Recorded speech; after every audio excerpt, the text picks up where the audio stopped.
Hello and welcome back to the Death Row and Executions channel. My name is Paco Rivera and I do presentations on an execution happening soon, including a story on what got the death row inmate sentenced to death. You can also follow me on Facebook for updates and more death row news. There will be a link to my Facebook in the description below. Also check out my other channel here on YouTube called The Maximum Sentence, where I cover a recent crime and conviction. There will also be a link for that.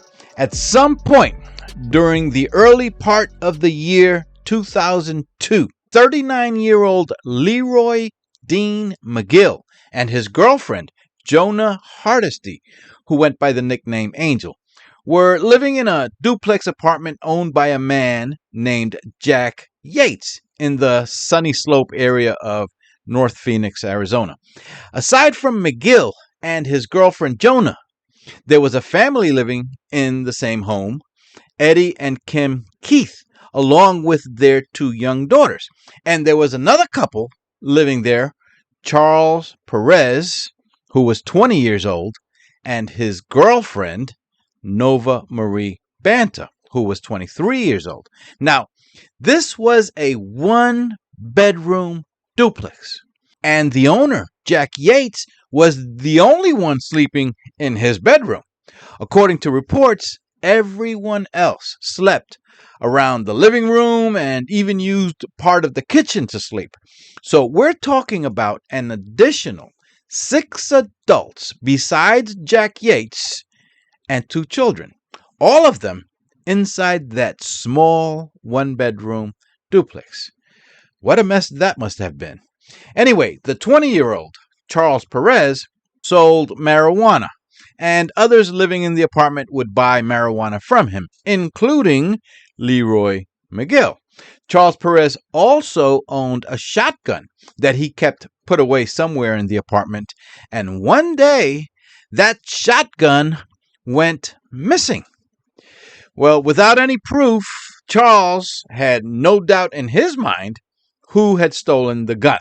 So he had a talk with the owner of the duplex, Jack Yates, and both Jack Yates and Charles Perez evicted Leroy McGill and his girlfriend, Jonah Hardesty, from the apartment. According to the case files, it's not clear if they had flat out accused Leroy McGill of stealing the shotgun before evicting him, or if McGill found out afterwards that that was the reason why he was evicted.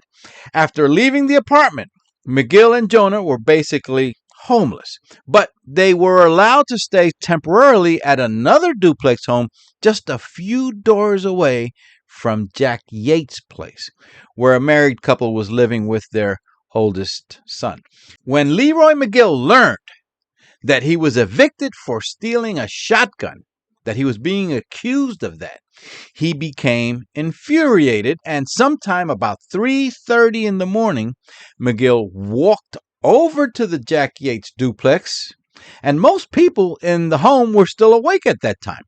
It was Eddie Keith who came to the door when McGill knocked. Eddie Keith is the father of the 2 young daughters living there. And Eddie was with a man named Jeffrey Ewell, who happens to be Jonah's brother. Remember, Jonah Hardesty is Leroy McGill's girlfriend, and Jeffrey was now living there also in Jack Yates' duplex. Was Jack Yates fond of having huge crowds of people living in his house, or was he hoping to make a killing on collecting rent money? I don't know. Anyway, Leroy McGill told Eddie that he better get his wife and his kids out of the home because he was going in there, and I am quoting content now from the case files, to teach Charles Perez and Nova Banta a lesson. Eddie agreed to grab his wife and 2 young daughters, and they left. But before leaving, he had apparently begged McGill to please not hurt the owner, Jack Yates. And McGill apparently agreed. Jeff Ewell, the brother of McGill's girlfriend, allowed Leroy McGill into the home. Apparently, Jeff Ewell wasn't worried about him being hurt by McGill since McGill was dating his sister. Moments later, Leroy McGill approached Charles and Nova sitting beside each other on a couch. McGill was carrying a cup of gasoline, and McGill had said something to the effect of, "You shouldn't be talking about me behind my back." And the moment Charles and Nova was about to respond, McGill flung the gasoline at both Charles Perez and Nova Banta, and then quickly lit a match and flung that also at them, quickly setting both of them on fire. They both then ran out of the house screaming in pain from their bodies being on fire. I remember being taught while I was growing up that if you ever find yourself on fire by some accidental occurrence, that the best thing to do is throw yourself on the ground and roll. I guess these two were never taught that lesson because they were just running and screaming, according to the reports, like a scene out of a horror movie. Anyway, not only were Charles and Nova on fire, inside the duplex, the fire had spread, and, according to reports, both Jack Yates and Jeff Ewell managed to escape unharmed. The reports also state that Jack Yates used a blanket to try to snuff out the fire on Nova Banta. It doesn't say anything about Charles Perez getting any attention, and it doesn't say if Jeff Ewell had helped out. It does say that a neighbor, a woman living on the other side of the duplex, had left her home when that home also caught on fire. I'm still a bit confused how 1 cup of gasoline, that's what it says in all the reports, 1 cup of gasoline, caused all that destruction. Maybe it was a very big cup. By the time firefighters arrived, both duplexes were completely engulfed in flames. Paramedics arrived on the scene, and both Charles Perez and Nova Banta were still alive, and they were transported to the hospital. Both Charles and Nova had third-degree burns on more than 75% of their bodies. Charles, at the hospital, was still screaming from the pain that he was enduring, and he died on the following day, July 14th, 2002. Nova was placed in a medically induced coma for treatment, and she survived. About 2 years later, she would testify at Leroy McGill's trial for the murder of Charles Perez and tell the jury that it was Leroy McGill who was the man who assaulted her and Charles that night in 2002. Unfortunately, once again, I was unable to find any photos of the victim in this case who died, Charles Perez, or any obituary information so that I can pay a special tribute to his life taken so soon. I only know that he was known to everyone as Charlie.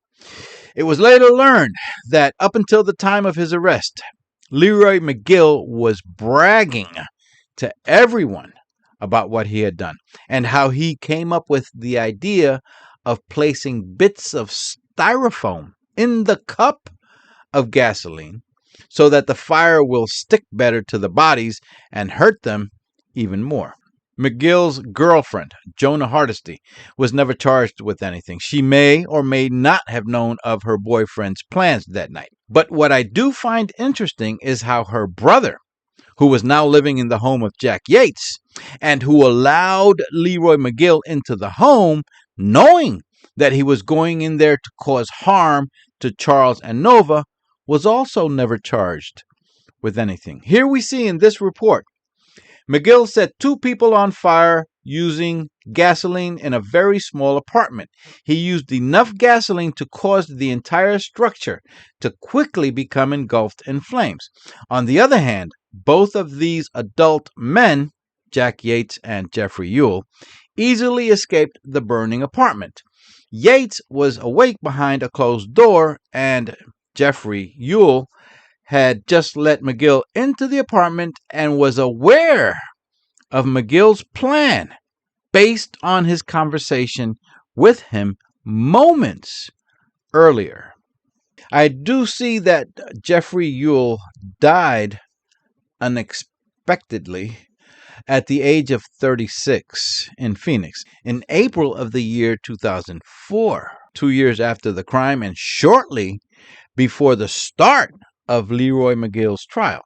His obituary shows that he had 7 sisters, one named Jonah Ewell, who we know in the case files as Jonah Hardesty, the girlfriend of Leroy McGill, and who by 2004 had moved to Minnesota, where in 2007 she was later arrested for theft. It is also interesting to note that Leroy McGill tried to hire a hitman from jail to kill his probably by now ex-girlfriend's brother to prevent him from testifying at trial against him. But there are no reports that the hitman for hire plan is what caused Jeffrey's death.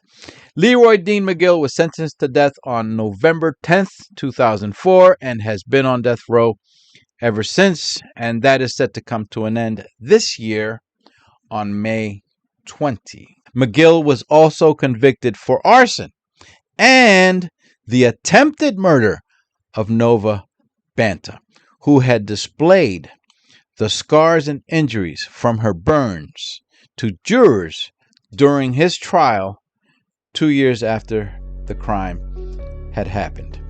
Please go ahead and hit the subscribe button for more of these death row and upcoming execution stories so that you're alerted when the next one comes out. You can also follow me on Facebook for updates. There will be a link to my Facebook in the description below. My name is Paco Rivera. Thank you for watching. Take care and bye for now.